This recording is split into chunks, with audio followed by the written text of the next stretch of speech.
তো বন্ধুরা, একটা নতুন ভিডিওতে তোমাদের জানাই স্বাগত। আজকের যে ভিডিও সেটা কিন্তু একটু আলাদা, একটু ব্লগ ধরনের।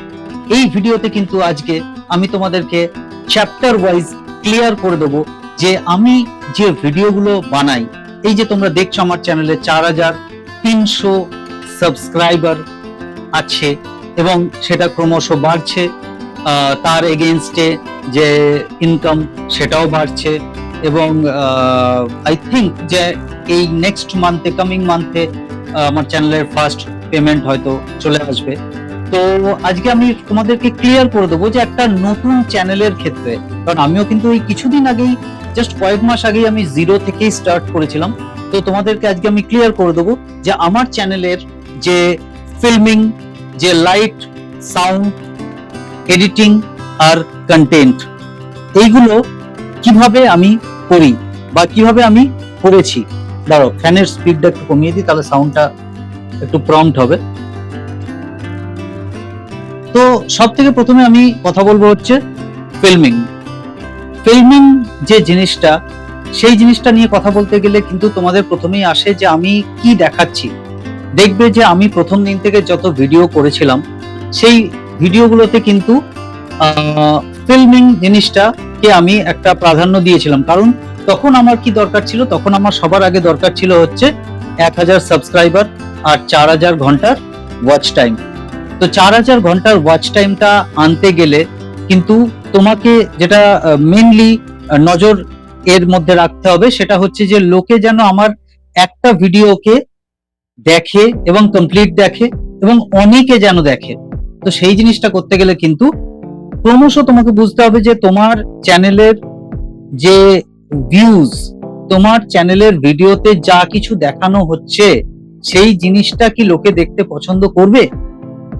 লোকে একটা স্টিল ভিডিও, যেমন ধরো তোমার যে ব্যাকগ্রাউন্ডটা, তুমি ধরো ভিডিওতে তোমার ব্যাকগ্রাউন্ডটাকে কোনোভাবেই চেঞ্জ করছো না, তুমি একটাই জায়গাতে বসে, একটা সোফায় বসে বা একটা চেয়ারে বসে তুমি ভিডিও বানাচ্ছ, তাহলে কিন্তু তোমাকে তখন সেক্ষেত্রে কি করতে হবে, তোমার কন্টেন্টের পাওয়ার কিন্তু বাড়িয়ে দিতে হবে। এমন কন্টেন্ট তৈরি করতে হবে যে কন্টেন্ট কিন্তু লোকে দেখতে চায়, সেই জিনিসটার উপর তোমাকে প্রথম নজর দিতে হবে। তারপরে আসছে হচ্ছে যে ফিল্মিং করার জন্য তোমার কি কি লাগবে। দেখো, এখানে একটা পয়েন্ট আছে, আমি আজকে অ্যাকচুয়ালি আমার যে কারেন্ট ভিডিওর থাম্বনেলটাকেই আমি এখানে তুলে রেখেছি। তো সেখানে বেশ কিছু পয়েন্ট আছে, যেমন হচ্ছে লাইট, সাউন্ড, এডিটিং, কন্টেন্ট, এরকম আছে।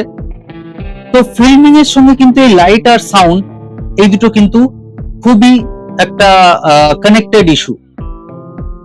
লাইটের কথা যদি প্রথমে বলি, তাহলে বলতে হয় যে যেমন ধরো তোমরা দেখতে পাচ্ছ, এই দেখো, এই যে লাইটটা দেখতে পাচ্ছ, এটা হচ্ছে রিং লাইট। আমি কিন্তু 12 ইঞ্চির খুব বড় রিং লাইট ইউজ করিনি, তার একটা কারণ আছে। তার কারণ হচ্ছে যে যারা দেখবে ডান্সিং এর ভিডিও বানায়, ঘরে একা বানাচ্ছে যে কোনো, আমি কিন্তু সবসময় ছোট ক্রিয়েটারদের কথা বলবো, কারণ বড় ক্রিয়েটারদের ব্যাপার স্যাপার আলাদা। তারা ওভারহেড ল্যাম্প থেকে শুরু করে সাইড ল্যাম্প, বাল ল্যাম্প, কালারিং ল্যাম্প এবং ফোকাসিং ল্যাম্প, লেজার ল্যাম্প, অনেক ধরনের ল্যাম্প ইউজ করে, কিন্তু আমি অত ধরনের ল্যাম্পের ইউজে যাচ্ছি না। আমি একদম সিম্পল ভাবে ব্যাপারটা বলছি। বড় যদি তোমরা একটা ফোকাসিং ল্যাম্পকে নিয়ে তার সামনে বসে কথা বলো, তাহলে তোমাদের চোখের যে ভিউজটা আসবে ক্যামেরাতে, সেখানে কিন্তু ওই বাল্বটাকে দেখা যাবে। ওই যে 12 ইঞ্চির যে তোমার সেলফি লাইটটা, সেটা কিন্তু দেখা যাবে। তুমি যদি এই লাইটটা একটু ছোট নাও, তাহলে সেটা দেখা গেলেও অতটা প্রম্পট ভাবে দেখা যাবে না, সেখানে ভিডিওতে অতটা কিন্তু অসুবিধার সৃষ্টি করবে না। যারা ভিডিওটা দেখছে তাদের জন্য অসুবিধাজনক হবে না। ওই জন্য আমি কিন্তু, যেহেতু আমি একটা জায়গায় বসে ভিডিও করছি, আমি কোনো ডান্স বা এরকম ধরনের কোনো চলে ফিরে কোনো ব্লগিং এর ভিডিও করছি না, আমি ওই জন্য খুব বড় যে তোমার সেলফি লাইট সেটা কিন্তু নিইনি। এরপরে আসছে হচ্ছে যে মেন যে আমার ফোকাস লাইট, মেন যে লাইট, সেই লাইটটার জন্য আমি একটা সফট বক্স ইউজ করেছি। সফট বক্স যেটা আমি ইউজ করেছি, সফট বক্সটা আমার কি কাজে আসছে, সফট বক্সটা আমি আরেকবার দেখাই। সফট বক্স যেটা আমি ইউজ করেছি, সেটা কিন্তু আমাকে মেনলি যে ফেস থেকে আরম্ভ করে টোটাল যে সিনারিওটা ক্যামেরার সামনে, সেটাকে টোটাল একটা লাইট দিচ্ছে। তোমরা এটাকে অন্যভাবেও ইউজ করতে পারো। তোমরা কিন্তু লাইটটাকে পুরোপুরি বেন্ডিং করে, আমি দেখিয়ে দিচ্ছি, দেখো পেছন দিক থেকে এটা সুন্দর বেন্ডিং হয়ে যায়। এই যে দেখো, এরকম ভাবে বেন্ডিং হয়ে যায়। এখানে যে স্ক্রু গুলো আছে এগুলো দিয়ে এটাকে বেন্ড করানো যায় নিচের দিকে উপর দিকে। তো বেন্ড যদি করিয়ে দাও তাহলে কিন্তু এই লাইটটা কিন্তু তোমার ফেসে কিন্তু তখন লাইট দেবে, তখন তোমার ফেসটা খুব প্রম্পট হয়ে দেখা যাবে। এবারে আসি হচ্ছে আরেকটা লাইটের কথায়। সেই লাইটটা হচ্ছে এই লাইটটা, এই যে দেখতে পাচ্ছ, এটা হচ্ছে কিন্তু ব্লুটুথ বাল্ব। ব্লুটুথ বাল্ব কেন? কারণ অনেক সময় এমন হয় যে কোনো একটা ভিডিও করতে গেলে তোমার ব্যাকগ্রাউন্ডে হয়তো তোমার মনে হলো যে একটু ব্লুইশ হলে ভালো হতো, একটু পিঙ্কিশ হলে ভালো হতো, বা একটু যদি গ্রিন হতো ভালো হতো, তাহলে সেই সমস্ত ধরনের লাইট কিন্তু এই লাইটটা দিয়ে কন্ট্রোল করা যায়। এটা ব্লুটুথ বাল্ব, এবং অনেক ক্রিয়েটারদেরই কিন্তু এই বাল্বটার দরকার পড়ে। আমি এমন ভাবে তোমাদেরকে ব্যাপারগুলো বলছি যে তোমাদের হয়তো মনে হবে যে ইনিশিয়াল একটা বড় ইনভেস্টমেন্ট করে চ্যানেলটা ক্রিয়েট করতে হচ্ছে, এমন কিন্তু ব্যাপারটা নয়। তোমরা যদি এই জায়গাটাতে একটা তোমাদের খটকা লেগে থাকে, তাহলে আমার যে ফার্স্ট ভিডিওটা আছে সেখানে দেখো, সেখানে আমি বলেছিলাম যে আমার কি করার আছে, যদি আমি এই যতটুকু ব্যবস্থা করতে পেরেছি সেটা যদি আমি করতে পেরেছি, তাহলে আমার তো কিছু করার নেই সেটা।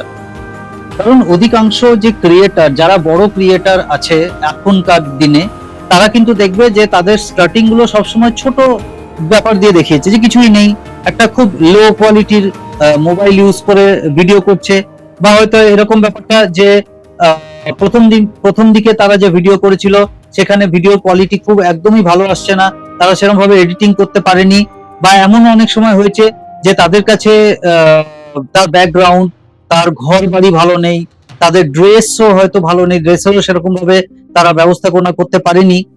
তো সেই জিনিসগুলো দেখিয়েছে, এতে মানুষের মনে একটা এফেক্ট করেছে। কিন্তু তোমরা সবাই যে সব ক্রিয়েটার যে একই রকম হবে এবং সবাই যে একই রকম ভাবে স্টার্টিং করতে পারবে, গরিবত্ব দেখাতে পারবে, সেটা তো নয়। তোমরা পারবে না, সব ক্রিয়েটাররা সেটা পারবে না। যাদের কাছে ঘর বাড়ি রয়েছে তারা কি করবে, তারা কি করে তাদের চ্যানেলটা স্টার্ট করবে? সবাই তো গরিবের ঘর বা এরকম কিছু দেখাতে পারবে না যে মানুষের মধ্যে ইম্প্যাক্ট করবে এবং অল্প কিছুদিনের মধ্যে চ্যানেল বুস্ট করে যাবে। যাদের কাছে সবকিছু আছে তাদেরকে একটু ব্রেনটা অন্যদিকে খাটাতে হবে, তাদেরকে কন্টেন্টের দিকে নজর দিতে হবে। আমি এখানে একটা পয়েন্ট আছে যেটাতে আসি, সেটা হচ্ছে লাইট অ্যান্ড সাউন্ড। লাইটের ব্যাপারগুলো তোমাদেরকে আমি বললাম, তা সত্ত্বেও এটা ছাড়াও কিন্তু আমি দেখো দুটো এখানে পরপর কিন্তু এলইডি বাল্ব ইউজ করেছি। মোটামুটি আমি তোমাদেরকে বলে দিচ্ছি তাও, যে ভালো যদি তোমরা রুমকে লাইটিং করতে চাও, কোন রকম যদি তোমাদের কাছে সেলফি লাইট বা সফট বক্স বা ব্লুটুথ বাল্ব না থাকে, তোমরা শুধু এলইডি বাল্ব ইউজ করে সেটা করতে পারো। মোটামুটি চেষ্টা করতে হবে 23 ওয়াট থেকে 32 ওয়াটের মধ্যে এলইডি বাল্বটাকে রাখতে। একটা বাল্ব হলে খুব কাছে গিয়ে, একটু কাছের দিকে গিয়ে তোমাকে ভিডিও করতে হবে, যাতে ফেসে লাইটটা ভালো করে পড়ে বা ব্যাকগ্রাউন্ডটা ভালো করে দেখা যায়। আর যদি দুটো বাল্ব ইউজ করো তাহলে ভালো, আদারওয়াইজ বাল্বের ওয়াটেজটা একটু বেশি নিতে হবে। যেটুকু সময় ভিডিও করবে জ্বালালে, আদারওয়াইজ বেশি জ্বালিয়ে কিন্তু কারেন্ট খরচা করার সেভাবে দরকার নেই। যতক্ষণ ভিডিও করলে ততক্ষণ বাল্বগুলো জ্বালো। আমিও তাই করি, যখন ভিডিও হয়ে যায় আমি বাল্ব কিন্তু বন্ধ করে দিই, কোনো ছোট বাল্ব জ্বালিয়ে রাখি, বা আমার যে সেলফি লাইট আছে সেটা জ্বালিয়ে রাখি, বা কোনো একটা এলইডি জ্বালিয়ে রাখি লো ওয়াটেজের। ঠিক আছে, তো সেটা দিয়ে কাজটা কিন্তু হয়ে যায়। আসি হচ্ছে ফিল্মিং এর আরেকটা জায়গায়, সেটা হচ্ছে এই গ্রিন স্ক্রিন। তোমরা কিছুক্ষণ ধরেই দেখছো যে গ্রিন স্ক্রিনটা এখানে সেট আপ করা আছে। আমার কাছে সেরকম একটা ব্যবস্থা ছিল না বলে আমি দুদিকে দুটো ইট দিয়ে এটাকে সমান করার চেষ্টা করেছি, ওয়েট দিয়ে আর কি, যাতে এটা সমান থাকে। আর এখানে সব থেকে বড় কথা হচ্ছে যে গ্রিন স্ক্রিনের ব্যাপারে একটা জিনিস বলি, যে গ্রিন স্ক্রিনের ব্যাপারে দেখবে কেউই তোমাকে বলবে না যে একটা গ্রিন স্ক্রিন লাগিয়ে নাও, এবং একটা গ্রিন স্ক্রিনে সেই ব্যাপারটা হচ্ছে না, ব্যাকগ্রাউন্ডটাকে দেখা যাচ্ছে, এরকম ধরনের অসুবিধাগুলোর কথা কিন্তু কেউ বলবে না। সেই জন্য গ্রিন স্ক্রিনটা যখন নেবে, হয় তুমি একটা গ্রিন স্ক্রিন নাও, তাহলে মোটা গ্রিন স্ক্রিন নাও, গেঞ্জি কাপড়ের যে গ্রিন স্ক্রিন হয় সেইটা নাও। সিল্কের কাপড়ের গ্রিন স্ক্রিন নিলে ব্যাকগ্রাউন্ডটা কিন্তু লাইট যখন পড়বে, ব্যাকগ্রাউন্ডের ওয়াল বা ব্যাকগ্রাউন্ডে রাখা কোন জিনিসপত্র বা এর যে রডটা আছে, যে সেটআপের রডটা, সেই সেটআপটাও কিন্তু দেখা যাবে অনেক সময় ভিডিওতে, তখন কিন্তু একটু অসুবিধার মধ্যে পড়বে। সেই জন্য একটা কাজ করবে, হয় তোমরা দুটো পাতলা গ্রিন স্ক্রিন নাও, তাহলে কিন্তু ব্যাকগ্রাউন্ডটা দেখা যাবে না, ক্লিন গ্রিন থাকবে পুরো। আর না হলে গেঞ্জি কাপড়ের গ্রিন স্ক্রিন পর্দা নাও, তাহলেও কিন্তু এই অসুবিধাটা হবে না। এখানে আমার দুটো গ্রিন স্ক্রিন পর্দা লাগানো আছে পরপর, যাতে করে কিন্তু লাইট পড়লে পুরো জিনিসটা ব্যাকগ্রাউন্ডে পুরো লাইট হচ্ছে, কিন্তু ব্যাকগ্রাউন্ডের কোনো কিছু এতে দেখা যাচ্ছে না। আরেকটা পয়েন্টে আসি, সেটা হচ্ছে যে এই যে গ্রিন স্ক্রিনটা যেটা আছে, এই গ্রিন স্ক্রিনটার কাজটা কি? গ্রিন স্ক্রিনের মেন কাজটা কিন্তু এডিটিং এর সময়। গ্রিন স্ক্রিনটা কি করে না, তোমার কাছে ধরো কোনো ব্যাকগ্রাউন্ডের একটা ভিডিও আছে, ধরো তুমি কোনো ডকুমেন্টারি তৈরি করছো বা তুমি কোনো একটা ব্লগিং এর ভিডিও করছো, যেখানে তুমি কোনো একটা এলাকার একটা ভিডিও তৈরি করে এনেছো নিজে ক্যামেরা দিয়ে বা মোবাইল দিয়ে, সেটাকে আমি ব্যাকগ্রাউন্ডে যখন তুমি বলছো, ডেসক্রাইব করছো, তখন ব্যাকগ্রাউন্ডে তুমি সেটা চালাতে চাও, তাহলে তোমাকে কিন্তু ফিল্মোরা সফটওয়্যারে গিয়ে ওই গ্রিন কালারটাকে তোমাকে রিপ্লেস করে দিতে হবে ভিডিও দিয়ে। তাহলে কিন্তু তোমার সুন্দর, তুমি যখন বলবে তখন ব্যাকগ্রাউন্ডে কিন্তু ভিডিওটা দেখাবে। এই অপশনটা কিন্তু এআই অপশনের মধ্যে, এআই টুলস এর মধ্যে, ফিল্মোরা সফটওয়্যারের মধ্যে কিন্তু আছে। আমি যে সফটওয়্যারটা ইউজ করি সেটা ফিল্মোরা 14, ফিল্মোরা 14 এডিশন আমি ইউজ করি। যদি ফিল্মোরা সম্পর্কে তোমাদের কোনো কোশ্চেন থাকে, ফিল্মোরাতে কোনো অসুবিধার মুখে পড়ছো, তাহলে তোমরা ডাইরেক্টলি আমাকে কিন্তু ভিডিওতে কমেন্ট করে জানাতে পারো, তাহলে আমি ফিল্মোরার উপরে একটা ভিডিও তৈরি করে দেবো। আদারওয়াইজ তোমাদের উত্তরগুলোও কিন্তু আমি দিয়ে দেবো, ঠিক আছে। এবারে আসি হচ্ছে তোমার নেক্সট একটা পয়েন্ট, সেটা হচ্ছে সাউন্ড। সাউন্ডের জন্য আমি তোমাদেরকে দেখিয়ে দিচ্ছি যে আমি কি করি অ্যাকচুয়ালি। সাউন্ডের জন্য যেটা আমার কাছে আছে সেটা হচ্ছে এই ওয়্যারলেস মাইক্রোফোনটা আছে, zero one wireless microphone. Zero one wireless মাইক্রোফোনের ব্যাপারটা হচ্ছে, যেটা তুমি যদি একবার 15-20 মিনিট যদি তুমি চার্জ করে নাও, তাহলে এই যে মাইক্রোফোনটা দেখতে পাচ্ছ, এটা যদি 15-20 মিনিট চার্জ করে নাও, তাহলে মোটামুটি তুমি কিন্তু আধা ঘন্টা থেকে শুরু করে 45 মিনিটস বা 1 ঘন্টা অব্দি ভিডিও তুমি অনায়াসে করতে পারো, কোনো অসুবিধা হয় না। এবং এর ক্যাপচারিং ক্ষমতা, সাউন্ড ক্যাপচারিং ক্ষমতা অসাধারণ। আরেকটা ব্যাপার হচ্ছে যে যখন এর সাউন্ডটা যখন বার করা হয়, তখন কিন্তু ওর মধ্যে কোনো রকম কোনো নয়েজ থাকে না। পার্টিকুলারলি যেমন এই আমার এখন ফ্যান চলছে, এই ফ্যানের আওয়াজ কিন্তু তুমি দেখবে ভিডিওতে খুব একটা বেশি পাবে না, অলমোস্ট পাবেই না। কারণ হচ্ছে যে নয়েজ ক্যান্সেলিং যে ক্যারেক্টারিস্টিক, সেটা কিন্তু এই মাইকের মধ্যে দেওয়া আছে। আরেকটা ব্যাপার হচ্ছে যে এই মাইকটা ইউজ করার জন্য কিন্তু তোমার কিন্তু খুব একটা অসুবিধার মধ্যে পড়তে হয় না, কারণ এটা এর যে বাটনটা আছে, একটাই বাটন আছে, বাটনটা প্রেস করলেই কিন্তু কানেক্ট হয়ে যায়। এর যে রিসিভারটা আমার মোবাইলের মধ্যে লাগানো আছে, সি টাইপ রিসিভার আছে, ইউএসবি সি টাইপ, তো বাটন প্রেস করলেই কিন্তু সঙ্গে সঙ্গে কানেক্ট হয়ে যায়, হয়েছে। এবারে হচ্ছে যে আসি হচ্ছে এডিটিং এর কথা। এডিটিং এর জন্য প্রথম কথাই বললাম যে আমি কিন্তু এডিটিং এর জন্য ইউজ করি হচ্ছে ফিল্মোরা 14, যেখানে ভিডিওটাকে ইনপুট করে নিয়ে আমি ওখানে কিন্তু এডিটটা করি। সমস্ত ধরনের যে ট্রানজিশন স্টাইলস গুলো বা সাবস্ক্রাইবের যে অ্যানিমেশনস গুলো, ওগুলো কিন্তু আমি ফিল্মোরা 14 দিয়েই কিন্তু করে থাকি। আর একটা ব্যাপার হচ্ছে যে এডিটিং, এই যে থাম্বনেল, যে এডিটিং থাম্বনেল যেটা দেখতে পাচ্ছ, এই থাম্বনেলটা কিন্তু আমি ফটোশপে বানিয়েছি। থাম্বনেলের যে কম্পোনেন্ট গুলো, যেমন আমার ব্যাকগ্রাউন্ডে একটা রেডিশ কালারের একটা রং আসছে, বা যে এলিমেন্ট গুলোকে লাগানো হয়েছে, যার ব্যাকগ্রাউন্ড গুলোকে ডিলিট করা হয়েছে, রিমুভ করা হয়েছে, তো সেই সমস্ত জিনিসগুলো কিন্তু আমি ওয়েবসাইট থেকে করেছি। এবং কোন ওয়েবসাইট সেটাও আমি তোমাকে বলে দিচ্ছি, ফটো রুম বলে একটা ওয়েবসাইট তোমরা পেয়ে যাবে, যেখানে কিন্তু ইমেজ ব্যাকগ্রাউন্ড রিমুভাল বা ইমেজ ব্যাকগ্রাউন্ড ডিলিট এরকম ভাবে গুগলে লিখবে, দেখবে ফটো রুম বলে একটা এআই ওয়েবসাইট দেখাবে, সেখান থেকে কিন্তু তোমরা এই কাজগুলো করতে পারবে। আর যে সেলফির ছবিটাও একইভাবে তোমাদেরকে আগে মোবাইল দিয়ে ভার্টিক্যালি নিয়ে নিতে হবে, এবং তারপরে ওর ব্যাকগ্রাউন্ড ডিলিট করে কিন্তু সেটা বানাতে হবে। এরকম অনেক এলিমেন্ট কিন্তু আমার কাছে আছে। তোমরা এখনো পর্যন্ত আমি ভিডিওতে দেখিনি যে সেভাবে কমেন্ট করেছো যে এরকম তোমাদের কম্পোনেন্ট চাই বলে। যদি কম্পোনেন্ট চাই, আমি কিছু কিছু কম্পোনেন্ট তোমাদেরকে আমি দিতে পারি, যারা বলবে তাদেরকে আমি দিতে পারবো। এডিটিং এর ব্যাপারটাতে হলো, এডিটিং এর ব্যাপারে আরেকটা জিনিস আমার বলার আছে, যে অনর্থক বা অপ্রয়োজনীয় কোনো পার্ট কিন্তু ভিডিওতে রাখা যাবে না। এডিটিং কিন্তু খুব নিট অ্যান্ড ক্লিন হতে হবে। এডিটিং এর ব্যাকগ্রাউন্ডে সাউন্ড দিতে পারো, কিন্তু ওই সাউন্ড কিন্তু তোমাকে ইউটিউবের অডিও লাইব্রেরি থেকেই নিতে হবে।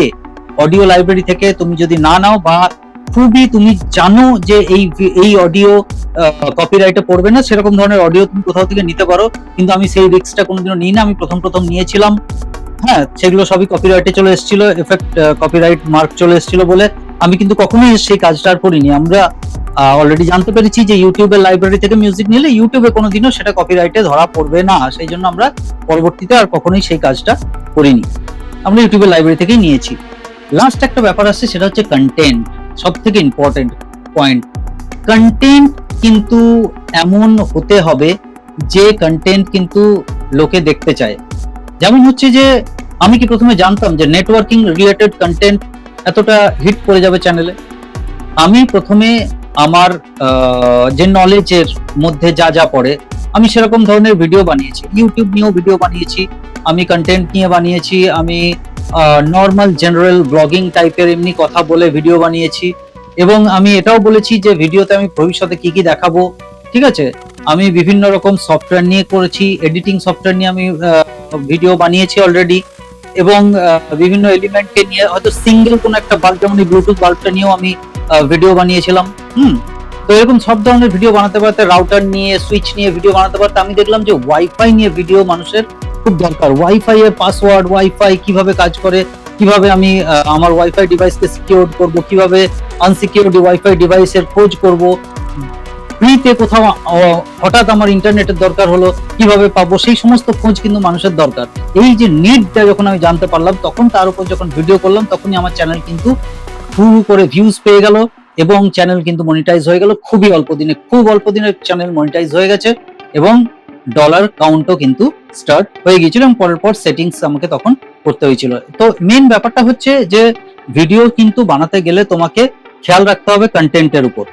আর সব থেকে একটা ইম্পর্টেন্ট ব্যাপারে আসি, যে এতক্ষণ ধরে তোমরা লক্ষ্য করছো যে আমি কিন্তু আজকে ব্লগিং টাইপের ভিডিও করছি। তো ব্লগিং টাইপের যে ভিডিও করছি, আমি নর্মালি যেটা দিয়ে ভিডিও শুট করি সেটা কিন্তু এই ট্রাইপডটা দিয়ে করি। এই ট্রাইপডটা অ্যাকচুয়ালি কোন কোম্পানির দ্বারাও দেখি, এই ট্রাইপডটা হচ্ছে, হ্যাঁ, এটা সাইভো কোম্পানির সাইভো S510 ট্রাইপড, যেটা ক্যামেরা থেকে আরম্ভ করে মোবাইল অবধি সবকিছুই সাপোর্ট দেয়। এর ডাইরেকশনও চেঞ্জ করা যায়, সবকিছু আপ ডাউন, ভার্টিক্যাল, হরিজন্টাল সমস্ত কিছু এখানে কিন্তু করা যায়। এটা মোটামুটি ওই তোমার 1000 রুপিস এর মধ্যে চলে আসে।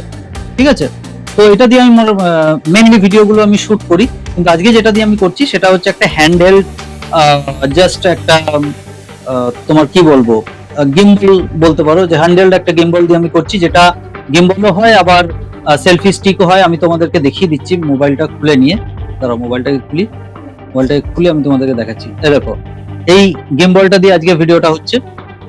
ঠিক আছে, এটা খুব রিসেন্টলি আমি নিয়েছিলাম, তো অথবা বলতে পারি যে আমি অ্যাকচুয়ালি এটা গিফট পেয়েছি। তো এই গিম্বলটা দিয়ে আজকের ভিডিওটা হচ্ছে। আর এরকম ধরনের গিম্বল তোমরা কালেক্ট করে রাখতে পারো। এই গিম্বল থাকলে তোমাদের কিন্তু ব্লগিং করতে খুব সুবিধা হবে। যদিও ব্লগিং এর জন্য কম্পিউটারাইজড মুভেবল গিম্বল মার্কেটে পাওয়া যায়, সেটা খুবই প্রয়োজনীয় এবং খুবই ভালো কাজ করে। কিন্তু যদি কারোর স্টার্টিং মানে ব্লগিং চ্যানেল স্টার্ট করতে চাইছো, এরকম ধরনের গিম্বল থাকলেও তোমাদের কিন্তু হয়ে যাবে।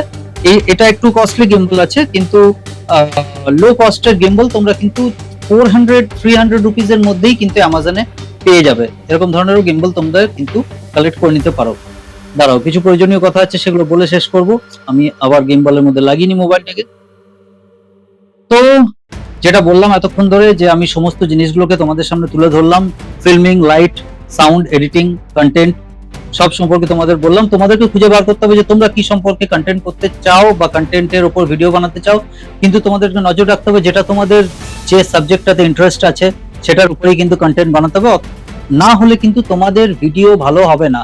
যে ভিডিও তোমার দেখতে ভালো লাগছে না, সেই ভিডিও কিন্তু কারোর দেখতে ভালো লাগবে না। এটা যদি তোমরা ব্রেনের মধ্যে ঢুকিয়ে নাও, তাহলে দেখবে তোমাদের চ্যানেল খুব তাড়াতাড়ি গ্রো করবে, এবং সবার প্রশ্নের উত্তর দিতে হবে।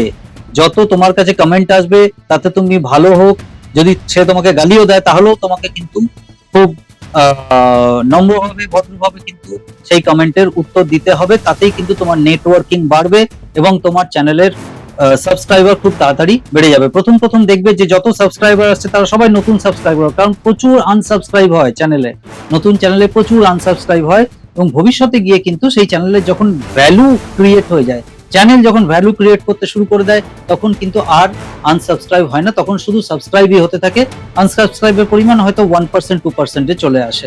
তো এই সমস্ত ম্যাটারগুলো যদি একটু মাথায় রেখে ভিডিও তৈরি করা যায়, আমি আশা করছি যে তোমাদের চ্যানেল খুব তাড়াতাড়ি গ্রো করে যাবে। আমি আশা করছি যে সমস্ত ধরনের যে history and geography of the channel, যেটা ভাবে আমি যেগুলো ইউজ করে আমি গ্রো করিয়েছি চ্যানেলকে, সেগুলো তোমরা যদি শিখতে পারো তোমাদের কাজে লাগবে।